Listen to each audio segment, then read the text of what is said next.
안녕하세요. 저는 결혼한 지 1년 만에 이혼하게 된 30대 여자입니다. 신중하게 결정한 결혼이었던 만큼 같이 이 남자랑 죽을 때까지 함께이고 싶었는데 시아버지와 싸우고 결국 이혼했어요. 저는 지방에서 구급 공무원으로 일하고 있습니다. 대학교를 졸업하자마자 독하게 마음먹고 1년 공부해서 되었어요. 그리고 직장 생활을 시작한 이후 지인의 소개로 남편을 만나게 됐어요. 남편은 배를 타는 뱃사람입니다. 항해사라는 직업은 들어만 봤지 잘 알지는 못해서 이렇게 오래 떨어져 있어야 한다는 건 서로에게 어느 정도 호감이 생기고 알았어요. 2년의 연애를 했지만 남편이 보통 8개월에 한 번 들어왔기 때문에 같이 보낸 시간이 많지는 않았고요. 그럼에도 불구하고 남편은 제가 보여준 인내심과 믿음에 반했다며 자기와 결혼해달라고 하더라고요. 경제적으로도 심리적으로도 절대 어렵게 하지 않을 거라면서요. 친정 부모님은 그래도 부부가 붙어 살아야 되는데 그렇게 오래 떨어져 있으면 서로 안 좋다고 달가워하지 않으시더라고요. 하지만 남편이 선상에서도 저희 부모님께 자주 영상통화도 드리고 카톡도 하면서 다가가려고 노력을 했고요. 그런 남편의 성의와 정성에 감동하신 저희 친정 부모님께서 결혼을 허락해 주셨어요. 하지만 시댁 식구들은 좀 다르더라고요. 시댁 식구들은 저를 탐탁치 않아 하시더라고요. 나중에 알게 된 일이지만 당시 남편이 벌어서 가족들에게 경제적으로 도움을 많이 줬던 것 같더라고요. 그런데 남편이 결혼을 하면 아내인 저에게 경제권을 넘길 거라고 하니 제가 자기들 돈을 훔쳐가는 기분이었나 봐요. 게다가 남편에게는 결혼하지 못한 손위신우가 있었는데 동생이 먼저 결혼하는 것에 굉장히 불편해했대요. 이런저런 이유로 제가 잘못한 건 하나도 없음에도 불구하고 예비 시댁에서 엄청나게 미움을 받고 있었습니다. 하지만 그런 상황에도 불구하고 남편은 저와 결혼하겠다는 의지를 굽히지 않았고 자식 이기는 부모 없듯 결국 저희는 부부의 연을 맺게 되었습니다. 어렵게 이룬 결혼인 만큼 끝까지 보란듯이 지켜내고 싶었는데 이렇게 되어서 지금도 마음이 좋지만은 않습니다. 늘 배를 타고 해외를 도는 남편을 위해 신혼여행은 해외로 가지 않고 제주도로 떠났습니다. 그리고 제주도에서 돌아온 지 3주 만에 남편은 다시 배를 타러 떠났고 8개월 만에 돌아왔습니다. 남편과 만나자마자 제 첫 질문은 부모님께 전화드렸냐는 거였어요. 그도 그럴 것이 저희 시부모님은 제가 이틀에 한 번씩 안부 전화를 드려도 언제 전화하는지 벼르고 있었다거나 부하가 났다거나 전화기를 놓고 기도하고 있었다는 식으로 비꼬시는 게 특기시거든요. 사실 남편이랑 같이 있어도 시댁에 전화드리기가 며느리 입장에서는 쉬운 일이 아닌데 남편과 결혼한 지 한 달도 안 돼서 떨어져 있다 보니 전화를 자주 드리기가 참 어렵더라고요. 처음에는 그래서 일주일에 한 번 정도 드렸는데 그걸로 시모에게 엄청 야단을 맞았어요. 그 이후로는 그래도 2, 3일에 한 번은 드리려고 늘 노력하고 있고요. 그래도 한 번도 좋은 소리를 들어본 적이 없네요. 아무튼 얼마 전 사건이 있었어요. 비 내리던 토요일 오전 시부모님이 저희 사는 지역에 있는 한의원에서 진료를 받고 가셨어요. 남편이 직접 모시고 오고 데려다 드리고 점심도 같이 했대요. 그런데 며느리인 제가 전화 한 통을 안 했다고 시모가 화가 많이 나셨던가 봐요. 저는 그때 미국에서 사는 친구가 오랜만에 귀국을 한 기념으로 둘이 1박 여행을 간 상황이었어요. 남편도 잘 아는 친구고 남편도 흔쾌히 다녀오라고 했습니다. 한의원에 오시는 건 미리 예정되어 있던 일이 아니라 저는 전혀 모르는 상황이었어요. 그리고 남편은 모처럼 친구와 놀러 간 저에게 전화 좀 하라고 하기가 그랬는지 자기 선에서 대충 수습을 했나 보더군요. 아무튼 시모가 신우에게 서운하다는 이야기를 했고 신우가 주말인데 부모님한테 하루 주무시고 가라고도 안 하고 그냥 보냈다고 따지려고 남편한테 전화를 했나 봐요. 그런데 남편이 전화를 안 받으니까 저에게 전화를 했던 거죠. 제가 안녕하세요, 형님. 이라고 전화를 받자마자 안녕 같은 소리 하네. 난 안녕하지 못하고 네 남편 전화 안 받는데 너님은 대체 어디세요? 라고 빈정대더라고요. 제가 당황해서 네, 저 지금 바뀐데 라고 말을 하자 바뀐 데는 반말이고요. 말 끊어먹지 말고 똑바로 하세요라며 저를 다그치더라고요. 그래서 저도 도대체 갑자기 왜 그러시는데요? 라고 물었죠. 그러자 내가 너님 남편하고 통화를 해야 하는데 전화를 안 받으니까 그런데요. 그러면서 언제 집에 들어가서 확인할 수 있냐고 따지듯 묻더라고요.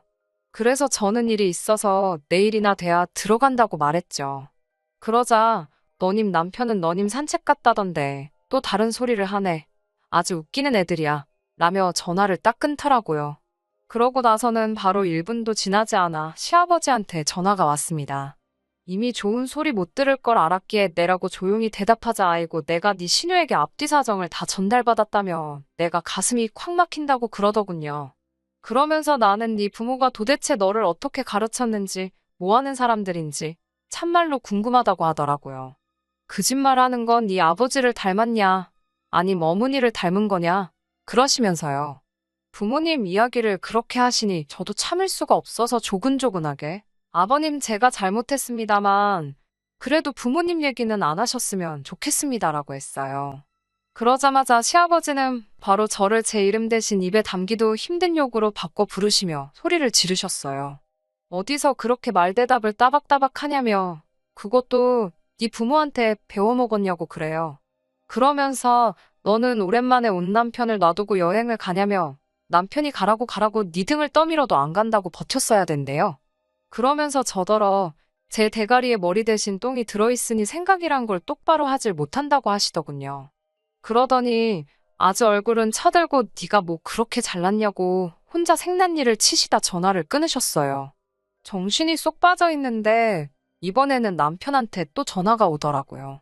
시아버지가 원래 욱하는 성질 있는 것 너도 알지 않냐면서 자기가 수습한다고 잘하겠다고 하더라고요. 친정 어머니한테 이 이야기를 전하니 친정 어머니도 어른들이 원래 잘 안 바뀐다고 그냥 가서 듣고 있다가 죄송하다 노력하겠다 하고 나오라고 하시더라고요. 억울했지만 친정 어머니 조언을 마음에 새기고 여행에서 돌아오자마자 시댁으로 향했습니다.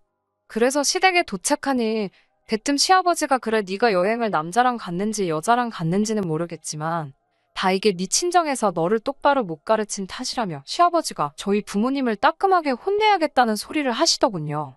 듣고 있기가 너무 거북하고 화도 나고 미치겠더라고요.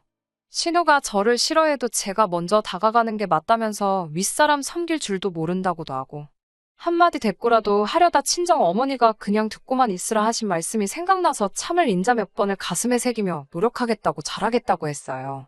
그러자 말만 번지르르한 사람치고 잘하는 사람 본 적 없다고 그냥 그런 말뿐인 말 하지도 말라 하시더군요.